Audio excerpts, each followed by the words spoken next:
आज हम रुड़की तहसील के तानसीपुर गांव में हैं। यहाँ तानसीपुर गांव में एक पौराणिक मंदिर है जिसको रानी वाला मंदिर के नाम से फेमस है। ये रानी मंदिर का ये गेट, मुख्य गेट, और इससे हम जब अंदर आते हैं तो आगे चलेंगे जी, तो आगे चलेंगे तो यहाँ पर एक मंदिर है जिसके बारे में कहा जाता है कि इसकी जो मूर्ति है वो स्वयं यहाँ प्रकट हुई थी। ये मंदिर के सामने इधर मैं आपको दिखाना चाहूंगा तालाब है। ये तालाब, इसके बारे में गांव के लोगों का एक राय है कि ये स्वच्छ तालाब है और इस तालाब से ही ये मूर्ति प्रकट हुई थी। अब हम मूर्ति की तरफ चलते हैं। ये मूर्ति है जो मां रानी माता मंदिर के नाम से ये ग्रामवासियों ने स्थापित की है। ये 1960 में एक संत यहाँ पर आकर रहे थे, उनका नाम था महंत राम गिरी महाराज जी। उन्होंने एक यहाँ पर झोपड़ा डाला था और यहाँ पर विकास कार्य, यहाँ पर साफ सफाई करके प्रारंभ किया था। उन्हीं के रहते ही यहाँ पर ये मंदिर, ये मूर्ति की स्थापना हुई उन्हीं के माध्यम से, और इस मूर्ति के बाद ही यहाँ पर इस मंदिर का विकास कार्य शुरू हुए। ये इस मंदिर परिसर में स्थित दुर्गा माता मंदिर है जो रानी माता दुर्गा मंदिर के नाम से प्रसिद्ध है। इसके बाद अगर हम अपने बाईं ओर चलेंगे तो ये निर्माणाधीन राम मंदिर है, राम दरबार राम मंदिर। इसमें अभी भवन का निर्माण हो चुका है, राम मूर्ति रखी जानी है और पूरा जो राम दरबार है वो रखा जाना है। ये राम मंदिर का जो शिलान्यास है गांव वालों के अनुसार, इसका शिलान्यास उसी दिन हुआ जिस दिन अयोध्या में राम मंदिर का शिलान्यास हुआ। राम मंदिर के बिल्कुल बराबर में नाग देवता मंदिर है। इस तरह से करके, जैसे मैंने आपको बताया, 9 मंदिर इस परिसर के अंदर हैं। अब इसके हम बाईं ओर चलेंगे तो ये भूरा देव मंदिर है। ये भूरा देव मंदिर, जहां तक मेरी जानकारी है, इस क्षेत्र में सिर्फ 2 मंदिर भूरा देव के नाम से हैं। एक शाकुंभरी देवी पर और एक इस गांव के अंदर। छठा मंदिर इसी परिसर के अंदर शनिदेव मंदिर है। ये गांव वालों के प्रयास से एक एक करके इस तरह से यहां पर मंदिर स्थापित होते गए और क्षेत्र में इसकी प्रसिद्धि बढ़ती चली गई। शनिदेव मंदिर, जैसे कि मैंने शुरू में ही बताया था कि इस मंदिर का जो निर्माण और विकास हुआ है वो एक संत थे यहाँ पर पहुंचे हुए, मतलब एक जिसको महापुरुष की भी कहा जा सकता है, उन्होंने ही यहाँ पर मंदिरों का निर्माण प्रारंभ कराया था। तो उन्हीं के द्वारा उसी समय सन 1960 में ये शिव मंदिर की स्थापना की गई थी जिसमें पूरा शिव परिवार है। इस परिसर में हर वर्ष 3 मेले लगते हैं, 2 दुर्गा माता मंदिर के और एक जहारवीर का। ये 8वीं मूर्ति है इस मंदिर की, जहारवीर जी की। इसकी स्थापना देखिए, यहाँ पर एक पत्थर लगा हुआ है, इस पर स्पष्ट है दिनांक 4 सितंबर 2014 में एक ठेकेदार जी थे श्री जहारू सिंह कटारिया जी, उन्होंने गांव वालों के सहयोग से इस मूर्ति का निर्माण और मंदिर का निर्माण कराया था। ये जिस परिसर में हम खड़े हैं ये पूरा एक मंदिर का परिसर है जिसमें बीच में तालाब भी है और ये पश्चिमी परिसर है। अगर हम पूर्व के परिसर में जाएंगे तो 2 मंदिर हमें वहां पर भी दिखाई देंगे। तो अब हम उधर चलते हैं, पूर्व की दिशा में।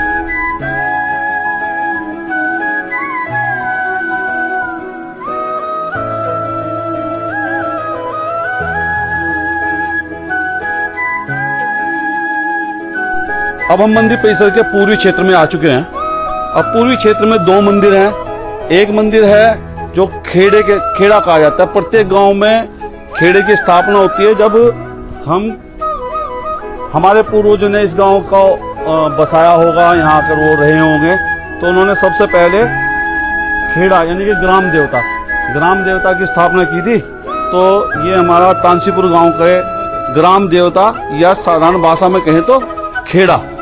तो इस सन 625 में इस गांव की स्थापना हमारे पूर्वजों ने की थी और आज देख रहे होंगे कि थोड़ा सा इसका विकास गांव वालों ने अपने सब लोगों के सहयोग से किया है। टाइल्स वगैरह लगाकर बढ़िया सुंदर खेड़े का निर्माण यहाँ पर किया है। मेरे दाईं ओर तानसीपुर गांव के ग्राम देवता, जिन्हें साधारण भाषा में हम खेड़ा भी बोलते हैं, 625 विक्रम संवत में इसकी स्थापना हुई।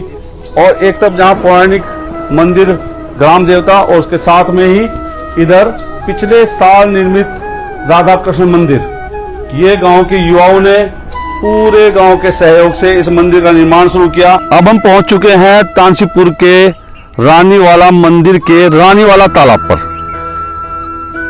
ठीक मेरे पीछे आप देखेंगे तो ये तालाब है। ये तालाब इस गांव के निवासियों के लिए बहुत पवित्र माना जाता है। इसी तालाब के जल से इस मंदिर परिसर में जितने भी हवन कीर्तन और पूजन कार्य होते हैं, सब इस तालाब के जल से होते हैं। अगर हम उस तरफ जाएंगे, पीपल का एक पेड़ है और पीपल के पेड़ के नीचे आपको जो छोटी छोटी सफेद रंग की आकृतियां दिखाई दे रही होंगी, वो इस गांव के निवासियों के पितृ देवता और सती हैं। उसके ठीक अगर हम दक्षिण दिशा में जाएंगे तो आपको वो 8 मंदिर दिखाई देंगे, जिसको हम इस वीडियो में पहले भी दिखा चुके हैं। अब हम इस तालाब के विषय में आपको और नई जानकारी देते हैं। पौराणिक जानकारी तो आपको मिल चुकी है। पिछले समय 15 दिन पहले हम जब यहाँ आए थे तो गांव वासियों ने बताया था कि इस मंदिर पर सरकार की एक अमृत योजना आई है, जिसमें इसका सौंदर्यीकरण होगा, चारों तरफ इसके पेड़ पौधे लगेंगे, लाइटें लगेंगी, एक पर्यटक स्थल बनेगा और इस देवस्थान का भी उत्थान इस तालाब के कारण से होने वाला था।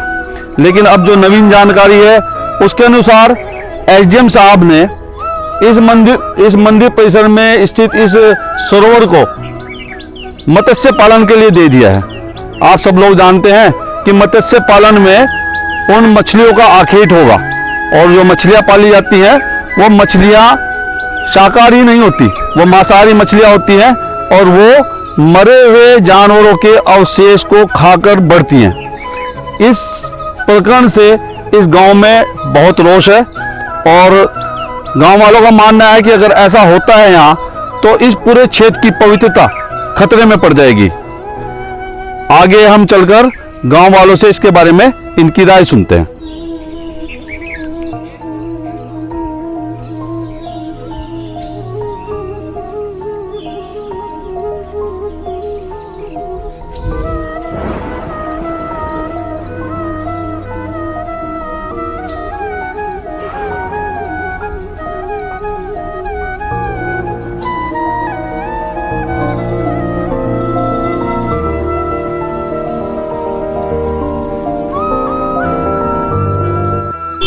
अब हम रानीवाला मंदिर से गांव की तरफ आ गए हैं और गांव के अंदर जाकर हम कोशिश करते हैं गांव के लोगों से बात करने की और इस मंदिर के विषय में जानकारी लेंगे। जो यहाँ पर समस्या जो बताई गई हैं उनके बारे में बात करेंगे।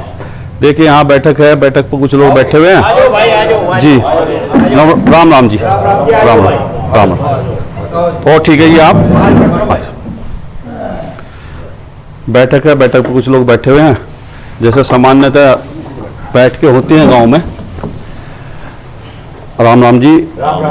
हम आपके इस मंदिर के ऊपर एक डॉक्यूमेंट्री बना रहे हैं, हमें कुछ जानकारी मिली थी इसके बारे में, तो अभी हम कुछ रिकॉर्डिंग उधर करके आए हैं और सही जानकारी तो आप गांव के लोग हैं, आप ही दे सकते हैं कि मंदिर में क्या विशेषता इस मंदिर की है, क्या इसका इतिहास है और आज के समय में इस पर मंदिर पर क्या समस्याएं हैं।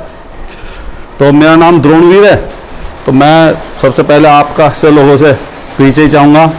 तो भाई साहब पवन जी, आगे नाम तो जी जी, अच्छा पवन जी हैं और मेरी बाईं तरफ सत्येंद्र जी हैं और जी कालूराम जी हैं, मनमोहन जी हैं और ओमकार जी हैं, मुकेश जी हैं, भारत जी हैं, अभिषेक जी हैं, अभिनव जी हैं। तो आप सब लोग इसी गांव के रहने वाले होंगे? जी। अच्छा, मेरे आपसे कुछ प्रश्न हैं, मैं आपसे कुछ जानकारी लेना चाहता हूं इस प्रश्न के माध्यम से। जो ये अपना रानीवाला मंदिर है, इसकी ये मतलब इसकी महत्ता क्या है? अगर पवन जी भाई साहब आप कुछ बताना चाहें इसके विषय में।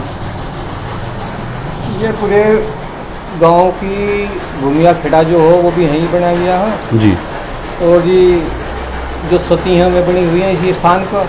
जी। पूरे गांव के जो हमारे पितृ हैं वो भी इसी स्थान पर हैं।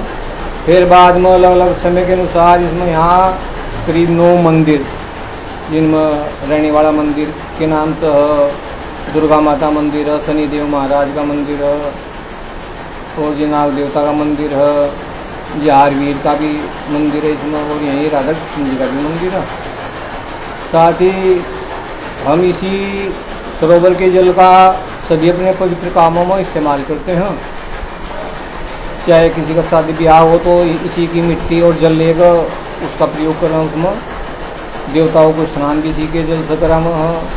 और जब वर्ष भर में एक बार यज्ञ की एक प्रक्रिया हो गाँव में, सब में यज्ञ करते हैं तो इसके जल से ही पूरे गाँव की परिक्रमा और पवित्रीकरण इसके जल से ही होता है।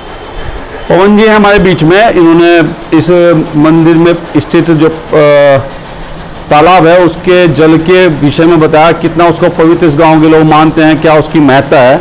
हमारे बीच में जैसे कि बताया मनमोहन जी हैं, तो मनमोहन जी मैं आपसे जानना चाहूँगा कि ये जो अपना गांव है तानसीपुर, इस तानसीपुर गांव जैसे कोई भी गांव होता है, शहर होता है, उसकी स्थापना होती है, तो आप इसके बारे में, इसके इतिहास के बारे में थोड़ा बताइए। हमारा गांव 14.5 साल पहले बसा था यो जी।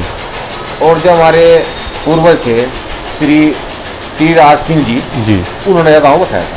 मतलब 1450 वर्ष पूर्व। जी। तो बहुत लंबा पुराना इतिहास है। रुड़की से भी पहला बसाया हमारा। अच्छा, मतलब जो हमारे पास में रुड़की शहर पड़ता है, पहले बसाया हमारा गाँव, इससे भी पुराना जो है अपना मंदिर। ठीक है। तो जैसे कि ये इतना बड़ा मंदिर है, यहाँ पर सामान्यतः किसी गांव के अंदर इतना बड़ा मंदिर देखा नहीं जाता। 8-9 जो है इस परिसर में मंदिर पड़ते हैं, भूमिया खेड़ा भी वहाँ है, तो इसमें कुछ वार्षिक कार्यक्रम भी होते होंगे। तो इस पर क्या क्या वार्षिक कार्यक्रम होते हैं, मुकेश जी आप हमें बताएंगे इसके बारे में। यहाँ पे साल भर में 3 बार मेले लगते हैं जी। 2 मेले माता दुर्गा मुखे और एक जहारवीर बाबा का। जी खेड़े की हम यज्ञ कराते हैं जी। नाग देवता का भंडारा कराते जी। हैं, काली माता शिव मंदिर सबके भंडारे करवाते हैं। अच्छा अच्छा अच्छा। 11 भंडारे होते हैं, समय समय पर जितनी पूजा हो रही जी ये पूजा होती है जी। आसपास के जितने भी लोग हैं यहाँ पर आते हैं। अच्छा। और महत्ता ये हो कि अगर किसी ने गलत काम कर दिया तो हमारे गांव का खेड़ा ऐसा है, इसका लारा लारा ही रिजल्ट देता है। अच्छा अच्छा, मतलब कोई अगर कोई किसी से कोई पाप हो जाता है तो उसका जो है पाप का जो है उसको दंड जो है साथ के साथ मिल जाता है। लारा लारा होता है। जी जी। इसलिए लोगों की यहाँ पर महत्ता, दूर दराज से भी लोग आते हैं। यानी कि आपके अनुसार पूरे वर्ष में 10 भंडारे यहाँ होते हैं, हाँ जी, 3 मेले लगते हैं, मेले लगते हैं, और यहाँ 9 मंदिरों का एक पूरा संयुक्त रूप से एक वो है परिसर है, और उस परिसर में ही एक तालाब है जिसको रानी वाला तालाब बोलते हैं। हाँ। अभी जैसे हमें यहाँ पर जानकारी मिली है कि तालाब के साथ कुछ समस्याएं चल रही हैं। पिछली बार हम आए थे तो हमें पता चला था कि सरकार द्वारा इस मंदिर का और इस तालाब का सौंदर्यीकरण की कोई योजना है, लेकिन अभी पिछले 2-3 दिन से ये सूचना चल रही है कि इस मंदिर के जो तालाब है इसके साथ कुछ और सरकार करने वाली है। तो पवन जी भाई साहब मैं आपसे जानना चाहूँगा कि ये क्या योजना है और इस योजना के कारण क्या समस्याएं यहाँ पर होने वाली हैं। ऐसा भाई साहब, पहले कोई केंद्र सरकार की योजना है, अमृत योजना के नाम से होगी। 75 वर्ष देश आज़ाद हुए हो रहे, उसके उपलक्ष्य में कुछ तालाबों का चिन्हीकरण किया गया होगा।